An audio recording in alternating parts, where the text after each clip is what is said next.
Last little section about this. So what we're going to talk about is the actual war. This is a weird year, so I'm not really sure how much the AP is going to care, but wars have not traditionally played a large part, some key battles occasionally. So I don't know. We'll cover some of the big stuff, and at the end we'll do some takeaways for this entire section of like things we should get out of all of it. All right. So first of all, let's talk about the beginning stages of war. We already mentioned Lexington and Concord. The colonists are feeling real good. They stood toe to toe, chased the British back to Boston, all this stuff. We declared independence. So now here we are. We are now free, or not free. We're trying to be free, and that gives us two kind of famous um, conflicts that also just feed America's confidence. So let's talk about first of all the siege of Boston slash Bunker Hill. All right, Bunker Hill is this famous battle that takes place during the early stages of the war. Boston is kind of like a peninsula, and there was this area called Bunker Hill, which is just outside Boston proper. All right, well, here's the thing: it overlooks Boston proper, and it was being held by the colonists. Well, the British didn't want the colonists to have it because it provided perfect sniping ground for them to shoot down on the colonists or on the British controlling Boston. Right, yeah, sorry, step back here. The British had basically taken over the city of Boston and the colonists were trying to recapture it. Sorry. Anyway, so the famous thing with Bunker Hill is the colonists actually lose the battle, right? That's the famous thing. Famous expression that comes out of it is do not fire to see the whites of their eyes. Here's the thing. The colonists were outmanned and outgunned. They didn't have enough ammunition, which is why they told them don't shoot until they get real close. Anyway, so the British are going to basically launch an attack. They're going to suffer heavy casualties. The colonists will suffer relatively light casualties, but in the end are forced to retreat. But why is this a victory? Why is this a quote moral victory? Because again, the colonists stood toe to toe with the greatest military force on the planet. They killed a bunch of them, and if they hadn't really run out of bullets, they would have probably won the day. But they were forced to retreat. So even though we lost, it built confidence. All right, now we're going to shift gears up to Fort Ticonderoga, which is a fort upstate New York. The short version of this is that there's a group of men coming over from Vermont, the Green Mountain Boys. I don't know why I said that with a southern accent. They're from Vermont. Anyway, so they're going to come over and they're going to basically lay siege on this British fort. Now, again, a victory. The colonists will win again, but more importantly, what they're going to get out of it are cannons. Listen, colonists own rifles, no big deal, right? Like they certainly had plenty of guns among the colonists to help them wage a war, but they didn't have cannons. They didn't have a navy either. But cannons is what matters here. So what happens is that basically the soldiers from Fort Ticonderoga will drag these cannons from upstate New York. This is like in a car would be a 6 hour drive down over to Boston and bring them outside of Boston. So here's the thing: this is significant because the British weren't worried about the American colonists sitting outside. Why? Because they had a navy, they could get resupplied. All the American colonists had were like little rifles, so like whatever, they weren't going to cause major damage. Well, now they have cannons, and so with them their position around Boston, they can now use their cannons and fire directly onto the city. Now the British go, okay, now this just got more serious, this got more real, and what the British military do was they're going to withdraw from Boston. All right, so of the three things we talked about, Bunker Hill, Fort Ticonderoga, Siege of Boston, the thing you want to get out of this, right, is these are, despite Bunker Hill being technically a loss, huge confidence builders. We think we can win. We have some confidence. We have, a strut. And so now we're going to decide we're going to strut all the way down to New York because we can win this thing. Yeah, we got this. So George Washington, who's the commander, and the reason he was the commander is because he was the only one really with any military experience, even though his was terrible. He's going to bring soldiers down to Long Island. Now, here's the problem: Long Island. Holy boy! All right, so we kind of talked about this. The short version of this is that the British basically almost defeated the entire Continental Army in a couple days. Washington got exceptionally lucky. He essentially, we're looking up here, he trapped his soldiers right here, right? The British sweep around on Long Island in what is now modern day Brooklyn, and they're going to basically attack the colonists. The colonists run for their lives. And instead of pursuing them and just basically wiping out the army, they hold back. They don't decide to finish them off. And luckily for Washington, his army, which is trapped right here, is able to ferry themselves across the river to Manhattan and eventually move his soldiers and army up Manhattan, out this way, freedom. But here's the thing, even as they're running, they're being attacked by British soldiers up here in upper Manhattan.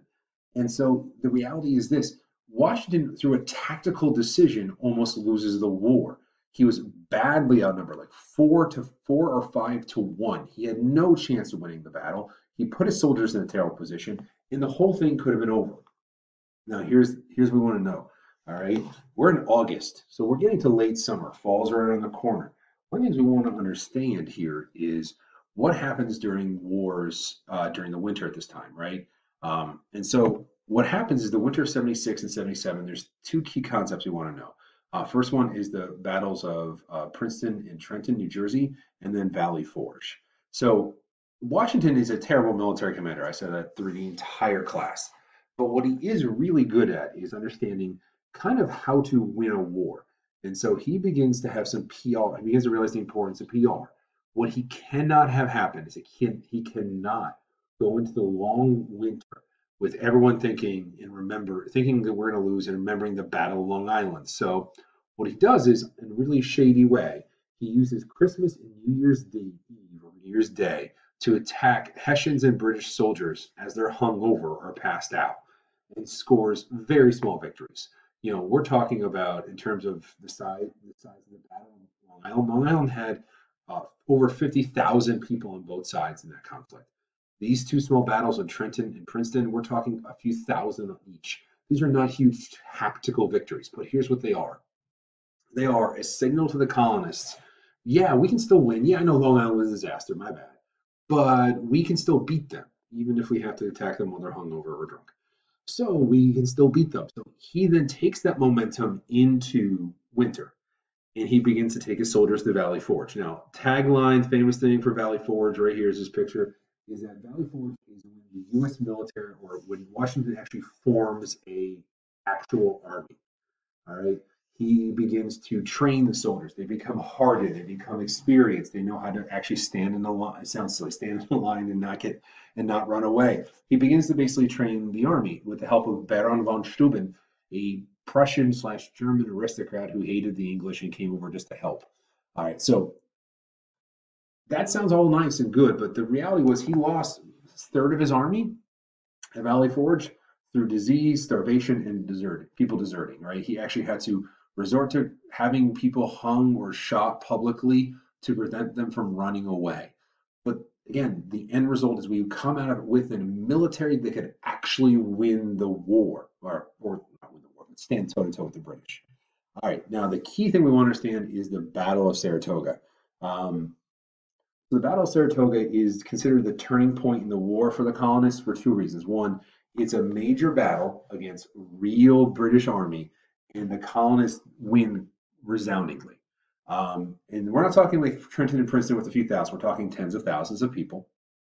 And essentially, the short of it is that the British commander, Gentleman Johnny, is supposed to be coming down from Montreal down to New York. He takes his time, allows the colonists to basically get together, organize, and they fight a 2-day battle in Saratoga, New York. And that basically, again, resounding victory for the colonists. The British lose pretty badly here. The more important thing we're going to get out of this, right, is that as all this stuff is going on, we got Ben Franklin over in France. He's trying to work a deal, trying to get the French on his side or our side. And the French are like, why should we help you, right? You can't win. Well, this battle, this victory in Saratoga convinces the British, yeah, we can actually win. And so suddenly the French are going to form the Franco-American alliance, where they're going to become our assistants and aid us in our fight against the British. Why are they doing this? Because they hate England, right? They've been embarrassed by England left and right, and they figure, you know what, let's go and stick it to them just a little bit. And so between Battle of Saratoga and just general hatred for the British, the French are going to join us. And the big thing they provide is money, and they provide a navy, which we did not have. All right, next, let's keep going here. Battle of Yorktown. So this is the end of the war. There's not a lot that they really care about, but this is basically the battle where General Cornwallis, the British commander of the Southern armies, basically gets himself trapped. The reason we're able to win is because kind of this is the a repeat of Long Island where Cornwallis gets his men trapped against the river and can't escape. The reason we were able to escape is because there happened to be fog that night. The reason the British can't escape this the Battle of Yorktown is because the French Navy's sitting there and keeps them trapped. So essentially, Cornwallis surrenders and more or less ends the war. All right. So and there's a bunch of other things we could talk about the northern strategy versus southern strategy, but again, I just don't see them taking the time to talk about that on the test in great detail. All right, so let's talk about the Treaty of Paris. This is the second Treaty of Paris, right? The first one we talked about was for the ending of the French and Indian War. This one is going to end the revolution, and a couple taglines in this. All right, one, the U.S. will get all this territory you see right here, right? They get essentially the coasts that we already talked about, and we get essentially the central inlands up to basically Minnesota. All right, so the United States has got a lot of land out of this. That's fantastic. Probably the most important thing is the British will recognize our independence, that we are now free and independent of them, and they will not mess with us. Um, Now, here's the thing. This treaty ends the war, but does not end the conflict. Later on, we'll talk about the War of 1812 and how that's kind of like the sequel slash unfinished business of the American Revolution. But it doesn't really firmly address like we stole a bunch of British property, we owed them money. We're not going to talk about that. We just want to be free. All right, now a couple things I want to kind of over. Big takeaways for this whole section. First, French Indian War is a massive turning point, right? I kind of wanted to, I could probably combine, but whatever. The French Indian War completely changes the way the British start to act towards and behave with the colonists. We have been so accustomed to salutary neglect, so used to this idea that we could rule ourselves. When the British begin to clamp down on us because they need us to pay taxes from that war, or now that there's a strong military presence of British soldiers in the colonies, all that changes everything. And so suddenly the colonists start feeling that pressure. Question is, if the British had simply said, okay, cool, back to normal, if things would have been different. We don't know. But the French Indian War is a massive turning point. That change in taxation and pressure and military presence is what pushes the revolution. All right, in terms of who's responsible for this breakup, if we want to call it that, both sides, but mostly us, right? Keep in mind, throughout this whole process, we refused to pay taxes, even though we were British subjects. We fought them tooth and nail on everything. When they tried to be reasonable with us and create taxes that would have been more, friendly to the majority of the colonies, they didn't like that. And then again, the British also overreacted at times, right? I think the Intolerable Acts is a classic example of that. I think they miscalculated by ignoring the Olive Branch petition. Lexington Concord was a pretty aggressive act. It took British soldiers and marched them against citizens. So, like, both sides are responsible. But I would argue here, at least a little bit, that the colonists acted irrationally in the beginning and the British then overreacted in the end. So I kind of put most of the blame on the colonists. All right. And then the last thing I want to stress here is that I didn't really talk about it in the previous slide, but we don't really win the war. We just don't lose the war. The British quit because they got tired of fighting. The war had become incredibly unpopular. It was expensive. The people of England just wanted to move on. And King and Parliament finally said, so fine, go. All right, so we win this war by not losing it, by not being invaded. The British weren't willing to commit that strongly to winning it, so we won. W is a W, I guess, right? All right, guys, thanks for listening and watching. I'll probably be pumping out some more videos about things during the critical period in early American Republic. Talk to you later.